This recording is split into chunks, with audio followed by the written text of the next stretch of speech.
Do you know that you can be a multimillionaire if you invest 33 pesos per day or 1,000 pesos per month for 30 years? Within 30 years daw, pwede ka magkaroon ng 3.5 million pesos kung mag-iipon ka ng 1,000 pesos monthly or 33 pesos per day.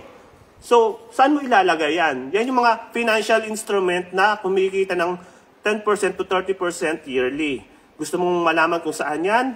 I-PM mo ako, kabayan. I-comment mo dito yung information mo kung gusto mong matuto. Pag-usapan natin yan.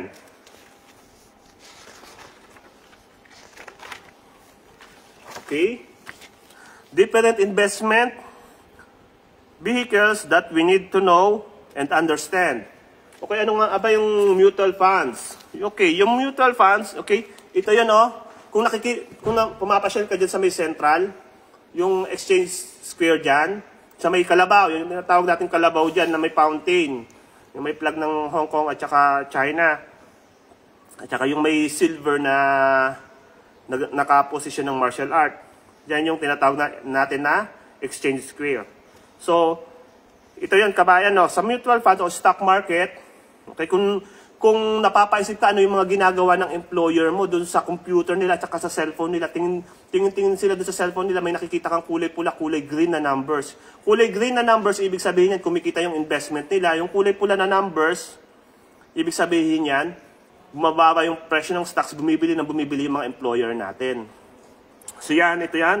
Kapag nag-invest ka sa mutual funds, ikaw bilang investor, pagsasama-samahin ng mutual funds yung mga pera natin, hahawakan ng fund manager, sila yung magba-buy and sell para sa atin. Iba-buy and sell nila yan dito sa mga company na registered sa Security Exchange Commission.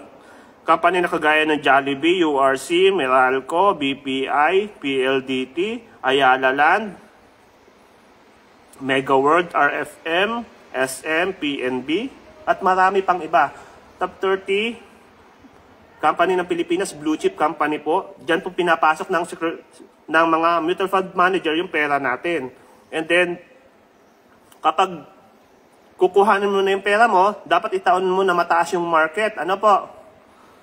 And doon kakikita ng malaki. So, hindi po to instant money. Ano po? Matagalan po to. Dito din po nag-i-invest yung mga malalaking company kagaya ng mga bangko na sinabi natin katulad kanina. So ano yung ginagawa mo para matutunan mo ito tuwing day off mo? Pag-aralan po natin So lagi pong pag-aaral, hindi po pwede kasi na papasok ka lang dito sa isang school tapos hindi ka mag-aaral. Dapat ikaw mismo o hands-on ka na pupuntahan mo. Diba kapag gusto mong i-enjoy yung beach dito sa Hong Kong, anong ginagawa mo? Pupuntahan mo talaga. So ganun din po dito sa school na sinasabi ko na kailangan pupunta ka at attend ka ng mga seminars po natin. Okay?